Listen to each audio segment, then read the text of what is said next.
I'm going to show you some secrets for long-lasting textured curls. The first thing you want to do is make sure you have prepped your hair. I have sprayed this styling spray in my hair before blow drying. You can also use this spray on dry hair if you're not starting with wet hair, and just spray a light mist on. This gives thermal protection, that good grit feeling, some volume, and hold. It allows for those curls to stay just a little bit more than they would if I didn't have anything in my hair. Starting at the bottom, you want to work in sections, clipping the excess hair up. If you have really fine, silky, soft hair, a prep spray is an absolute must, because not only is it going to offer thermal protection, but it's also going to keep the curls from falling out. I am using a 1-inch curling iron here. I always recommend for people to either use a 1 or 1 1/4 inch curling iron, and make sure that you're leaving the ends out. As you can see, even though my hair is kind of short, I'm leaving the ends out as I'm curling, which allows for that beachy look. You're gonna work your way up and curl pieces by your face last. So obviously, I actually have a lot of hair, so I really have to section my hair.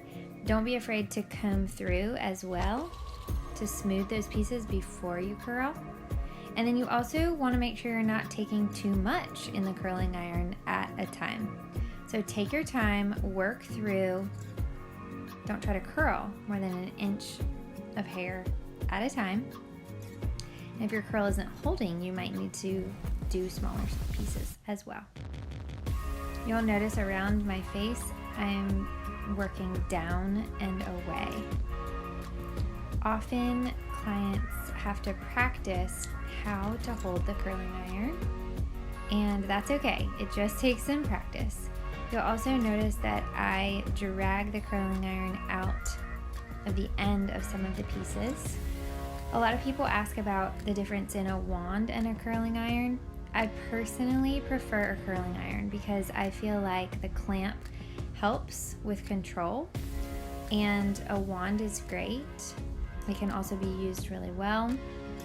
I just prefer a curling iron because I think it's easier. When I'm going for these really tighter curls and long-lasting curls, I also always use a 1 inch on my hair.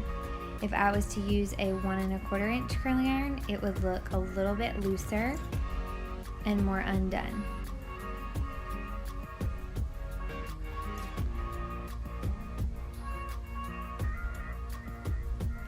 Now, you'll notice I am going to use my curling iron like a wand, a little bit around my face.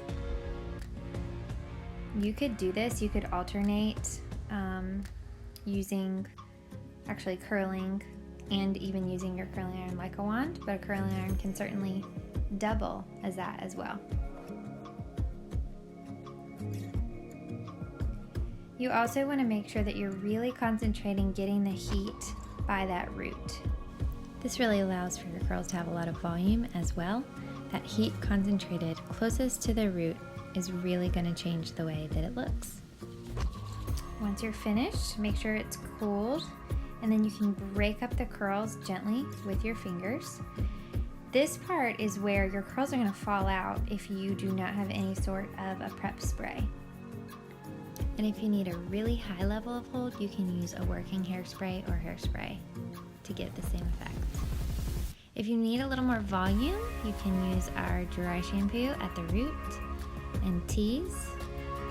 And then today I'm just going to finish with a little more styling spray on that top layer to add shine and softness. And I'm done. I hope this was helpful and you learned something, and of course let me know if you have any questions.